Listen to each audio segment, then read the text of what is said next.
Assalamualaikum warahmatullahi wabarakatuh. Sebelum kita memulai video terlebih dahulu, izinkan saya untuk memperkenalkan diri. Nama saya Muhammad Ahsanul Wildan dari KPI kelas 1 Do. Nah, di sini saya akan menjelaskan mind mapping tugas UTS dasar ilmu komunikasi. Nah, di dalam dasar ilmu komunikasi itu ada 8 poin. Yang pertama itu adalah definisi dari komunikasi, unsur-unsur komunikasi, fungsi komunikasi, prinsip-prinsip komunikasi, hambatan komunikasi, persepsi komunikasi, komunikasi verbal, dan komunikasi nonverbal. Kita lanjut saja untuk yang pertama, yaitu definisi komunikasi. Ya, yang pertama, definisi komunikasi itu adalah proses bertukarnya informasi dari komunikator ke komunikan untuk mendapatkan feedback. Nah, feedback itu adalah sesuatu yang timbal balik antara komunikator dan komunikan. Nah, yang kedua itu ada konseptualisasi komunikasi. Itu ada 3. Yang pertama itu adalah komunikasi sebagai tindakan satu arah, komunikasi sebagai interaksi, dan komunikasi sebagai transaksi. Lalu ada lagi komponen komunikasi, itu ada 4. Yang pertama komunikator, komunikan, pesan, dan saluran. Oke, kita lanjut kepada unsur-unsur komunikasi. Itu juga ada banyak, ada komunikator, encoding, pesan, saluran, komunikan, decoding, respon, gangguan, dan konteks komunikasi. Kita lanjut ke fungsi komunikasi. Itu ada 4, yaitu komunikasi sosial, komunikasi ritual, komunikasi instrumental, dan komunikasi ekspresif. Nah, dalam prinsip-prinsip komunikasi itu ada banyak juga. Nah, yang pertama itu adalah komunikasi berlangsung dalam berbagai tingkat kesengajaan. Jadi komunikasi itu tetap disengaja antara komunikator dan komunikan. Yang kedua itu adalah komunikasi terjadi dalam konteks ruang dan waktu, jadi dalam waktu yang bersamaan. Komunikasi itu melibatkan prediksi peserta komunikasi, jadi nggak mungkin seorang komunikator itu berbicara dengan dirinya sendiri. Nah, setelah itu komunikasi punya dimensi isi dan dimensi ruang, sama seperti poin yang saya jelaskan di atas tadi. Setiap perilaku itu mempunyai potensi komunikasi, jadi apapun yang kita lakukan itu akan menimbulkan yang namanya komunikasi. Nah, setelah itu ada komunikasi proses simbolik. Ya, ada lagi komunikasi bersifat sistematik. Nah, semakin mirip latar belakang sosial, semakin efektif dalam komunikasi, seperti teman yang sefrekuensi. Setelah itu komunikasi bersifat prosesual, dinamis, dan transaksional. Nah, itu ada lagi komunikasi dalam Venesia untuk menyelesaikan berbagai masalah. Jadi setiap permasalahan itu selalu bisa dipecahkan dalam berkomunikasi atau kita membicarakan masalah tersebut. Setelah itu komunikasi bersifat irreversible dan komunikasi bersifat non sekuensial. Yang terakhir komunikasi bersifat sistematik. Oke, kita lanjut ke hambatan komunikasi.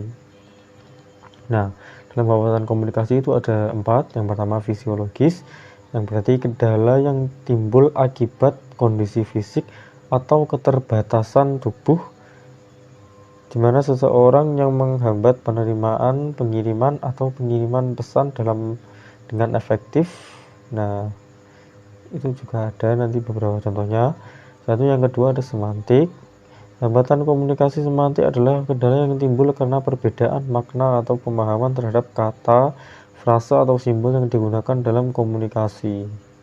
Nah, setelah itu ada fisik. Nah, hambatan fisik komunikasi ini adalah kendala yang disebabkan oleh faktor lingkungan atau kondisi fisik yang menghalangi komunikasi yang efektif antara pengirim dan penerima pesan. Setelah itu yang terakhir ada psikologis. Hambatan yang muncul akibat kondisi mental atau emosional yang mempengaruhi kemampuan seseorang dalam menyampaikan atau menerima pesan secara efektif. Oke, dalam persepsi komunikasi itu ada 4. Yang pertama persepsi sosial, kegagalan persepsi, definisi persepsi, dan faktor-faktor persepsi. Oke, yang pertama itu adalah definisi dari persepsi sendiri, itu adalah proses kognitif di mana seseorang menafsirkan, mengorganisasikan, dan memahami informasi yang diperoleh melalui panca indera.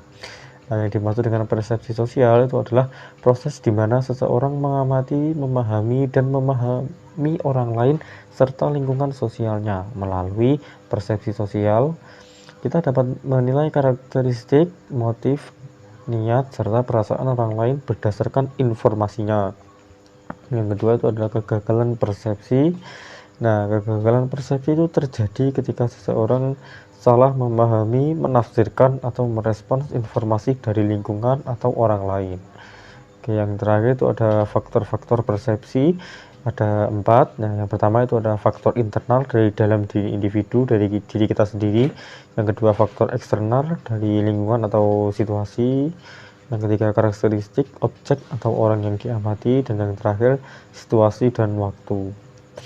Oke, kita masuk ke komunikasi verbal.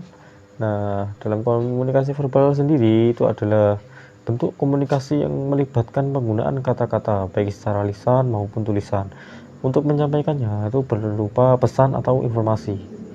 Nah, itu ada high context atau low context. Nah, yang biasanya sebagian besar informasi tidak disampaikan secara eksplisit melalui kata-kata, melainkan melalui konteks seperti gestur, intonasi, ekspresi wajah, atau situasi sosial. Nah, pesan itu disampaikan dengan jelas melalui kata-kata. Artinya informasi verbal memiliki peran yang sangat penting dan pendengar tidak perlu menafsirkan konteks untuk memahami pesan. Nah, itu ada bahasa dan makna, yang berarti adalah sistem simbol yang disepakati bersama untuk mengekspresikan pikiran, ide, emosi, atau informasi. Yang terakhir itu ada fungsi bahasa, yang berfungsi untuk mengekspresikan perasaan, emosi, atau pendapat pribadi. Fungsi ini itu memungkinkan seseorang menunjukkan perasaan senang, marah, sedih, atau kagum melalui kata-kata, intonasi, dan pilihan kata tertentu. Oke, lanjut ke materi yang terakhir, yaitu komunikasi nonverbal. Komunikasi yang menggunakan bahasa isyarat atau bahasa diam ini adalah komunikasi yang menggunakan ekspresi wajah. Bisa juga dengan menggunakan komunikasi dengan menggunakan gejala yang menyangkut gerak-gerik, dan komunikasi tanpa menggunakan kata-kata. Nah, itu tadi sekian dari mind mapping saya. Di sini saya akan membahas tentang studi kasus komunikasi verbal pada film Hangout. Nah, ini bisa kalian baca sendiri. Yang pertama itu adalah interaksi karakter melalui konflik verbal. Dalam situasi yang semakin mencekam, ketakutan dan kualitas antar karakter meningkat. Hal ini memicu konflik verbal yang seringkali terjadi oleh tuduhan dan pertanyaan bernada tinggi. Ketika para karakter saling bertuduh tentang siapa yang mungkin dalang dibalik serangkaian pembunuhan. Nah, itu tadi komunikasi mereka berubah menjadi agresif dan penuh emosi, menggambarkan ketidakpercayaan dan ketakutan yang meningkat dalam kelompok.